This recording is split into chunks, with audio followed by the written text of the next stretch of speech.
జగన్ రెడ్డి నియంత పాలనకి అంతు లేకుండా పోతుంది.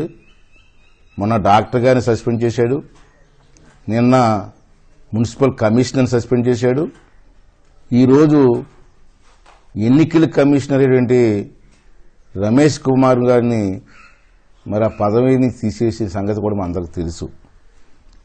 ఇలాంటి పరిపాలన ఎప్పుడో హిట్లర్ టైంలో చూసాం మనం. మరలా ఇప్పుడు ఈ తొగ్లక్ పరిపాలన చూస్తున్నాం. ఈ రమేష్ కుమార్ గారు మన స్థానిక సంస్థల ఎన్నికల్లో ఎన్నికలు జరగకుండా వాయిదా వేసిన సంగతి మనందరికీ తెలుసు. ముఖ్యమంత్రి గారు ఎంత ఒత్తిడి తీసుకొచ్చి ఎన్నికలు జరిపించమన్నా ప్రజల శ్రేయస్సును దృష్టిలో పెట్టుకుని ఎన్నికలు వాయిదా వేశారు.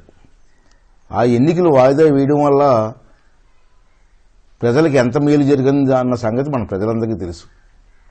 ఆ రోజే కానీ ఇదే రమేష్ కుమార్ గారు ముఖ్యమంత్రి మాటలకు లొంగి ఎన్నికలు జరిపించి ఉంటే ఆ రోజు ఎన్నికల రోజున కొన్ని లక్షల మంది ఈ కరోనా వ్యాధికి బలైపోతున్న విషయాన్ని మనందరం కూడా గమనించాం.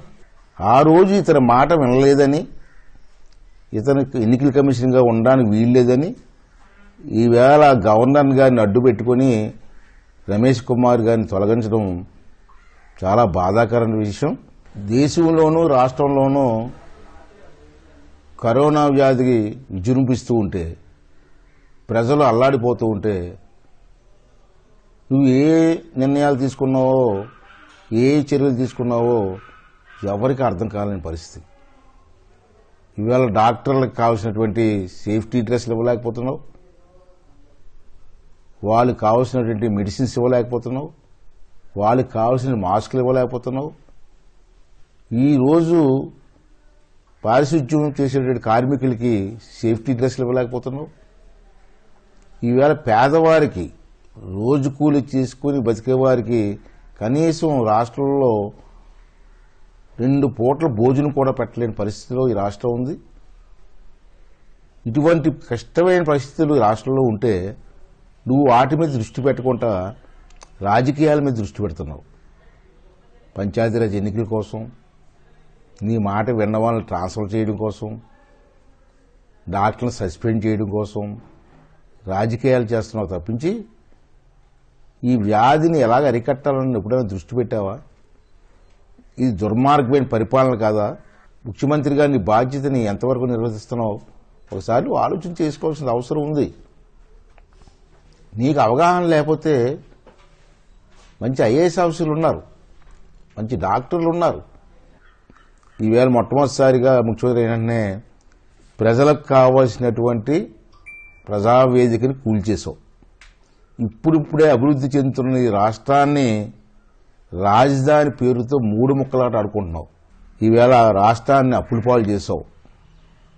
నాకు తెలిసుండి 10 నెలల్లో 77,000 కోట్లు అప్పు చేసిన ముఖ్యమంత్రిని నేను ఇప్పటి వరకు దేశంలో ఎక్కడా చూడలేదు. నేను మా రాష్ట్రంలో డబ్బు లేదు, ఆర్థిక పరిస్థితులు బాగోలేదు అని చెప్పి ఆకలర్పులు అరుస్తున్నావు. కేంద్ర ప్రభుత్వాన్ని ఏమో డబ్బులు సహాయం చేయమని చెప్పి అడుక్కుంటున్నావు.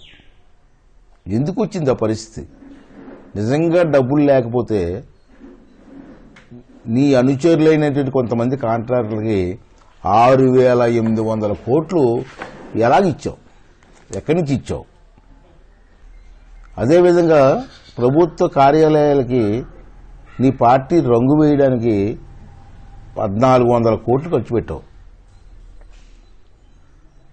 ఈ విధంగా అనవసరంగా డబ్బులు ఖర్చు పెట్టి రాష్ట్ర ఆర్థిక పరిస్థితిని కూలగొట్టి ఇవాళ డబ్బులు లేవని పేదలు ఇవ్వడం ఎంతవరకు సమంజసం? దొంగకి తాళాలు ఇచ్చి మన రాష్ట్ర భవిష్యత్తును, పిల్లల భవిష్యత్తును సర్వనాశనం చేసింది మీరు. ప్రజలారా, మీరు ఒకసారి ఆలోచన చేసుకోండి. మన రాష్ట్ర భవిష్యత్తుని కాపాడడం కోసం మీరందరూ కూడా ముందుకు రావాల్సిన అవసరం ఉందని చెప్పి ఈ సందర్భంలో మీ అందరికీ మనస్ఫూర్తిగా మనవి చేస్తున్నాను.